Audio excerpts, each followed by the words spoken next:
Opa, não é mais, tá bom? Pode fazer a festa. Estou esperando aqui o seu e-mail, manhãgazeta@tvgazeta.com.br. Gente, não é de hoje que especialistas estudam o poder do pensamento positivo. Desde o século XIX existem pesquisas que trabalham com o conceito do que é, do que representa pensar positivamente, de que isso pode efetivamente mudar a vida das pessoas. O pensamento é essencial para superar os obstáculos e vencer desafios. Se você já é negativo, uma pessoa que, já está para baixo, vai vencer como? O pensamento positivo tem poder, tem força. É só a gente olhar o caso mais recente aí dos mineiros que ficaram presos durante 69 dias naquela mina no Chile. Mesmo diante de uma situação extrema e tão perigosa, tão delicada, tão difícil, sem precedentes, eles não perderam o otimismo, o pensamento positivo, a fé de que sairiam de lá vivos, como o que realmente aconteceu.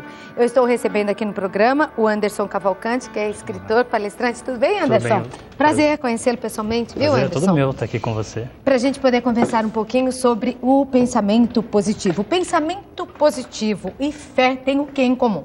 Tem tudo em comum, né? A fé é o que move a gente, é o que faz a gente acreditar que existe algo maior para a gente viver no nosso futuro. E o pensamento positivo, ele nasce dali. A fé, ela nasce do pensamento, né? Tudo nasce do pensamento. Por quê, né? O pensamento é a forma onde a gente descobriu, o jeito que nós descobrimos de iniciar um processo de consciência, no caso do ser humano, né? A etimologia diz que pensamento é a forma com que a gente dá valor às coisas, que nada mais é do que como a gente avalia a realidade que está diante dos nossos olhos. E ele começa sempre com a pergunta, com a provocação, com uma inquietação que nós temos da vida. E está ligado ao futuro. Muitas vezes nós usamos a experiência do passado para pensar no futuro. Mas aí fé é o quê, né? Independente da religião, de cada um que está ouvindo a gente agora, fé é uma forma de você acreditar. Acreditar que existe um Criador, acreditar na sua força, acreditar no próximo e estar disposto a viver isso a cada dia na sua vida, né? Buscar levar essa contribuição para as pessoas que estão ao seu redor. Quem acredita tem esse pensamento, porque quem não tem... Exato, e aí é impressionante, né? Você falou dos mineiros, né? E você vê que os que já começaram a dar entrevista, começaram a falar, o segundo, acho que é Mário. Nossa, foi emocionante. Emocionante, e ele já falou, nenhum momento, todo momento a gente, ele falando dele, de todos, pensávamos que iríamos conseguir, acreditávamos nos profissionais do Chile, né? Nos socorristas, e acreditávamos na força do Criador. Então isso muda tudo, né? Quando você para pensar dessa forma. E realmente nada acontece sem que antes você pense a respeito, né? Nada na tua vida, nada. É impossível você fazer alguma coisa, por exemplo, sair e comprar um carro sem pensar. Vou sair e vou comprar um carro. Quero comprar um carro. Nada acontece sem pensar. Os filósofos, né, na Grécia diziam que a essência do homem é o pensar. Né? E aí eles falavam da grandeza e da pequenez que existe no homem através do pensar. Grandeza quando o homem pensa em todo o potencial que ele tem, todas as possibilidades que o mundo o tempo todo está colocando diante de nós para que a gente possa fazer as decisões e tomarmos os caminhos certos. E, ao mesmo tempo, a pequenez no sentido de que o homem, muitas vezes, pensa de uma forma medíocre, pensa no pensamento negativo, né? Pensa em todas as limitações e os males que o mundo traz. E aí isso me faz lembrar aquele conceito de que o ser humano é um ser de capacidade infinita, sim. Capaz de criar vida na Lua, porém capaz de eliminar a vida na Terra. Depende de onde ele coloca a energia dele, o pensamento dele. Isso é verdade. Voltando àqueles homens todos lá, né, que passaram esses dias todos dentro de um local quente, né, que eles estavam acostumados, lógico, né, mineradores, mas não daquela forma, né, ficar tanto tempo e com tanta dificuldade, com tantas incertezas. Se mesmo naquele grupo, né, 33 pessoas, se uns lá não estivessem com tanta fé ou acreditando ou com um pensamento tão positivo, nós vamos sair daqui, o pensamento, a maioria daqueles que estavam pensando positivamente, isso era dominante? É dominante num grupo, numa família? Depende do poder de influência da liderança ali do momento. Né? Ali você viu que imediatamente surgiram alguns líderes, né? Algumas pessoas que assumiram uma posição de liderança e essa capacidade de influenciar a forma dos outros pensarem é o que governa aquele grupo ali. Agora, por exemplo, teve um acho que era o mais jovem, se não me engano, que ele ficou dormindo o tempo todo. Ele ficou, a crença dele, ele não falou ainda, mas segundo relatos, né, ele só ficava dormindo e acordava todo dia pensando que aquilo era um sonho, que uma hora ele acordar e ia estar fora daquilo. E ele descobria que não, que ele continuava lá. Agora, a grande maioria não. A grande maioria fez o quê? Foi buscar alternativas para que eles pudessem sobreviver à situação. A psicologia diz, né, que assim, o ser humano, quando passa por uma situação limite como essa, a primeira coisa que ele faz é a negação. Então ele nega, ele acredita que aquilo não está acontecendo na vida dele. Não pode ser. Né? Assim, quando a gente passa por um assalto, quando a gente perde alguém que a gente ama, quando passa numa situação limite, é isso que a gente faz. Tanto a gente é que nega. no dia seguinte, quando você acorda, parece ter uma coisa te incomodando até você lembrar que aquilo era real. Aquela angústia está ali, né?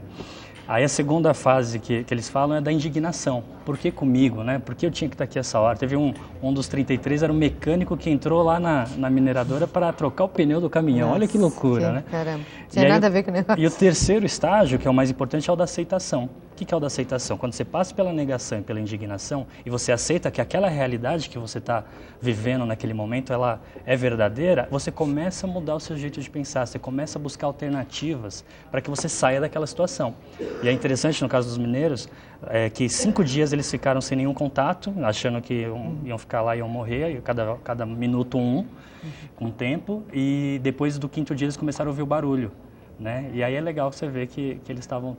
Aí eles mudam todo o conceito, né? Poxa, quem estava com dúvida ouve o barulho da...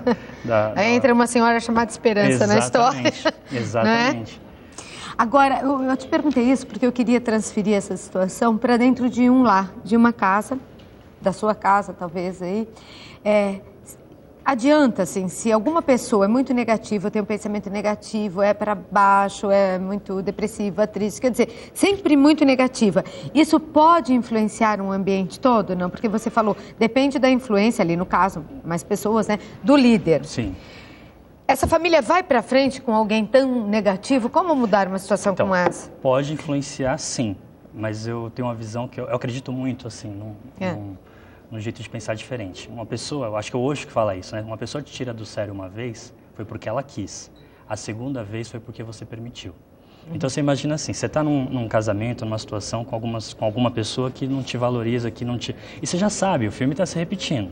Você está numa faculdade, numa sala de aula e tem aquela pessoa que sempre tem uma forma, uma energia diferente, negativa. No trabalho.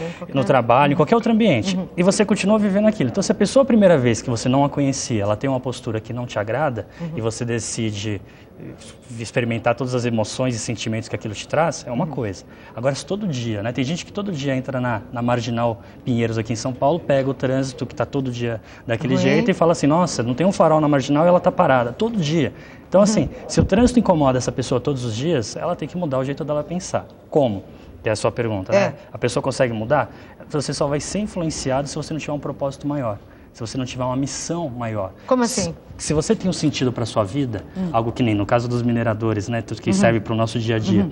A resposta deles, quando eles falaram, o que vocês pensavam? A maioria pensava na minha esposa, pensava nos meus filhos. Um queria muito ver o filho que vai nascer agora em novembro, que ele estava com receio de se ele ia conseguir ou não ver o nascimento do filho. Tem um propósito, é mais do que um objetivo, é um sentido da vida. É aquilo que faz você acordar todo dia mais cedo e dormir mais tarde. Sabe, missão é aquilo que te dá um norte. Entendi. Vamos ver se eu entendi. Por exemplo, no trânsito, se todo dia eu faço aquele caminho, reclamo daquele caminho todo dia, porque todo dia eu demoro 1h30 naquele caminho. Mas esse caminho me leva a um propósito maior, que é executar uma coisa que eu gosto, isso não deve me incomodar, não, isso se torna pequeno. Tem o Viktor Frankl, que foi um sujeito, um médico austríaco que passou por uma situação muito complicada, ficou em campos de concentração, né? Enfim. E ele conta, né, que depois ele descobriu, estudou bastante essa parte do sentido da vida, ele diz que as 3 coisas que fizeram com que ele continuasse vivo ali, foi o quê? Pensar na vocação dele, ter fé e querer a esperança de reencontrar a esposa dele. Olha que coisa linda.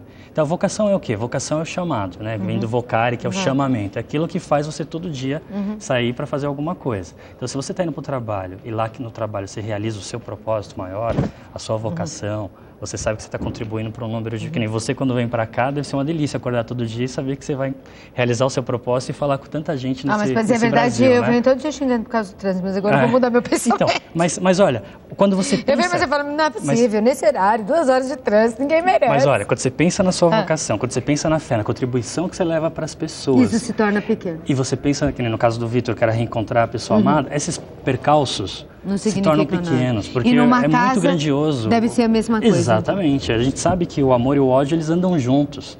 O tempo todo a gente vive essa dualidade, né? Agora o desafio está em como você lida, porque as pessoas que acham que o amor é só a delícia de estar ao lado da pessoa errada, está equivocada. O amor nada mais é do que viver a delícia e o desprazer que é estar do lado de alguém. Vai ter dia que você vai amar aquela pessoa, vai abraçar, vai querer beijar e tudo mais, e vai ter dia que ela vai te magoar, que ela vai te falar algo que você não gostaria de ouvir e um monte de outras coisas. Só que se você parar nessa parte, nessa fotografia dessa conversa, dessa situação difícil, você não vê o filme todo da vida. Para onde você está indo? Qual que é o propósito? Né? Então, a vida é isso. Ia ser muito chata a nossa vida se todo dia acontecesse tudo conforme a gente planeja. Tudo não tem graça. Adorei você, Anderson. Obrigado, Cláudia. Deixa eu mostrar aqui o livro. Esse é um dos... É o meu 6º livro, está na lista dos livros mais vendidos do Brasil. Puxa, bacana, Motivo de orgulho, parabéns, tão jovem ainda. Orgulho. O que realmente importa. E esse para quem, você diria? Esse livro é para todas as pessoas que estão buscando, né? O motivo de orgulho para mim ele estar na lista dos mais vendidos é porque as pessoas estão, de fato, vivendo, despertando para resgatar aquilo que realmente importa. Que nada mais é do que um beijo da pessoa amada. Tá certo. Você vê que essa é uma busca de muitos, né? Sim, é um dos sim. mais vendidos. E esse aqui é para mim, porque eu já vi. Exatamente. Ô Anderson, super obrigado pela presença. Volta, tá? Editora Gente, o que realmente importa, está em todas as livrarias. Aí um dos livros mais vendidos. Adorei conversar com você. É um assunto que eu gosto muito, porque acho que de vez em quando não, de vez em sempre. A pessoa tem que dar uma paradinha para pensar, né? O mundo anda tão agitado que você não para nem para pensar, nem na sua vida, nem na do outro. Não olha nada, faz as coisas tão mecanicamente, a gente tem que, né, botar o pé no breque. De vez em quando. Ter um propósito. Tudo de bom, Um beijo, obrigada, viu, Anderson? Prazer, venha mais Prazer vezes. E eu vou conversar agora com o Paulo